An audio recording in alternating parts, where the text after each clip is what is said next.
So talk about Palantir. Palantir is a software company, and you're serving U.S. governments and enterprises. So tell me about the early days. How did you get started with the idea? Sure. So Palantir was inspired by some of the problems we were facing at a company called PayPal. PayPal is a big payments company that some of my friends built and that I worked at. And the big challenge at PayPal was that the Chinese and Russian mafia were stealing all of our money. So we were trying to figure out how to stop them. And we had about 8 competitors, 8 other companies at the time. And all these other companies went bankrupt because they couldn't figure out how to stop the bad guys from taking their money. And that was the unique thing we did at PayPal is we built investigative systems and we hired people to be investigators using new technology to figure out how to stop them. And we cut down the fraud by 90%. And that made the company profitable. And then we sold it to a company called eBay. eBay is a big auction company. I don't know if they're very active here. And so around that time, this was just before the 9/11 event in America. And so we had been doing a lot of work. You know, when we found the bad guys, we'd pass it to the FBI or the Secret Service, the law enforcement in America, and we started teaching them how to use data. And then they confronted this really big problem with 9/11, with the attacks on America. And we realized that their systems were not very good. And so we realized we needed to build a company to help them build better systems. Okay, so Palantir, you joined the team at a very young age. At that time, you fresh out of college, Stanford, right? Yeah, I'd been working. So after we sold PayPal to eBay, Peter Thiel started a family office. He started an investment group. And Peter was the first investor in Facebook at that time. So I got to do diligence on the deal and meet the founders of Facebook. And I learned a little bit from them as well as from PayPal and helped Peter with a lot of investing. And while we were doing that, we talked about putting this company together. And so about a year out of school, with my roommate and Peter, we started Palantir. But tell me more about because when you fresh out of college, and most of the time people start a business, they usually think about consumer applications. And you guys think about application for the governments and enterprises. Definitely. Should I talk a little bit about the different differences there? This is actually, we didn't do this on purpose at the time, but Palantir. What was your vision at that time?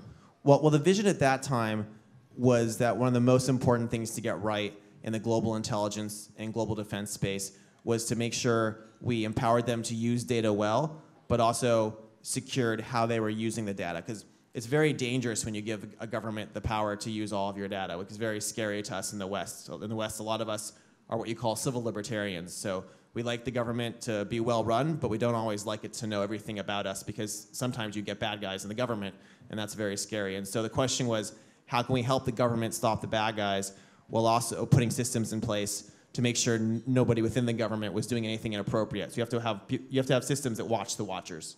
And so that was the idea of Palantir, is originally to use all that data really well while doing it in a way that worked for civil liberties. But how do you build a team with talented people when every one of them could start their own company?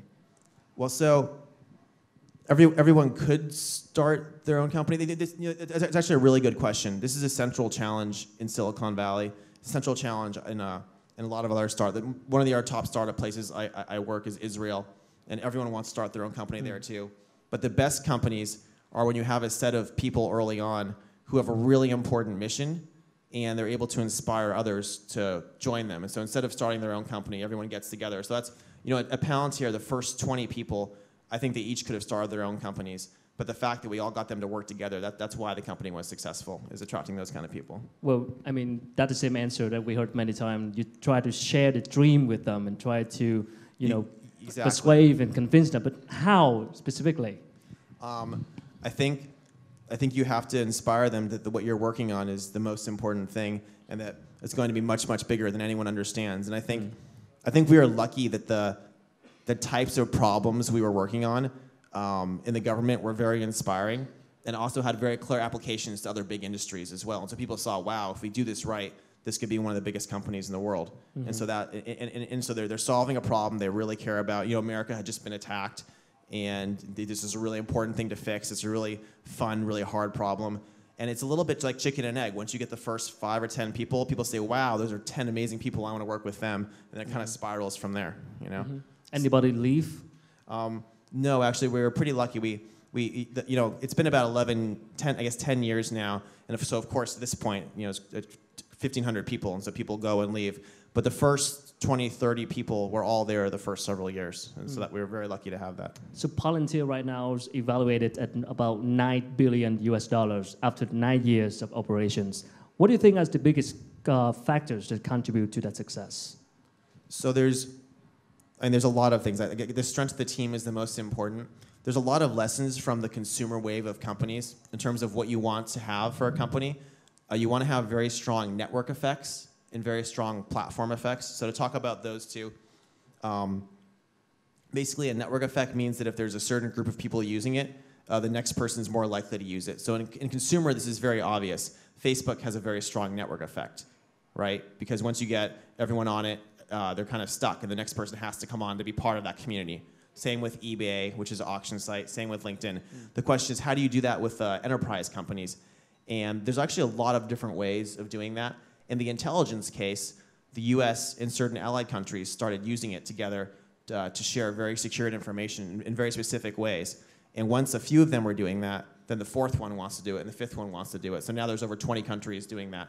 In the enterprise case, we help with a lot of other similar security-related things. And so if let's say there's two big banks that are on Palantir, and they're sharing data about cyber attacks to protect themselves from cyber attacks, the third bank wants to come on, and the first two are happy because now that bank can share more information, and that bank wants to be part of it as well. So you get these networks where more and more people come on, and you get that's what's called a network effect, and that's really important to have because once you get that, you lock it down. The platform effect just means people are building on top of it. So there's over 1,000 companies now that build on top of Palantir's platform to access its customers. And so Facebook's another good example of that too. If everyone builds on the Facebook platform. So those are two things you want to think about. How do I achieve those effects in order to, in order to kind of make your company a central part of the ecosystem? Okay, so platform effect and network effect. So tell us more about the experience when you first raised some first investment for Palantir. How did it go with the investor at that time?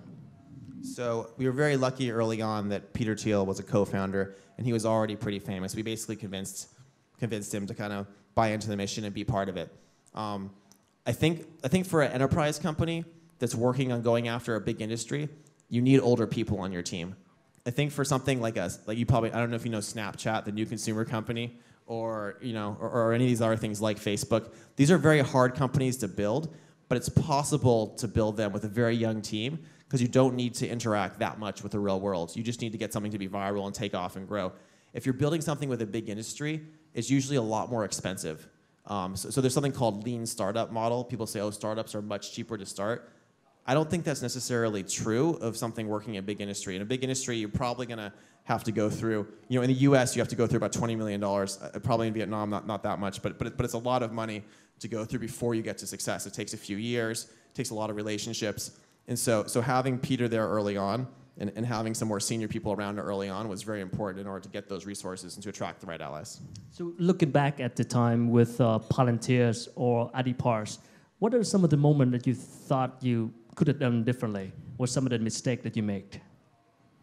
Sure. So I think with Palantir, we try to build everything all at once. So the idea with Palantir is that in the US and a lot of these countries, there's these very large what are called IT services contracts. So there'll be a new department, like the Bush administration created the Department of Homeland Security, and there was there's a $3 billion contract to integrate all of their data.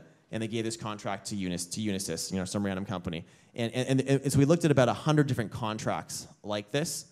And what we said was, how can we build a product that out of the box would prevent the need for all these separate contracts? We just do it all at once. And so I think we were a little bit young and really ambitious, and we wanted to do it all at once and build something to replace everything. And that took a very long time. And because it was such a big thing, the company almost died before it got there.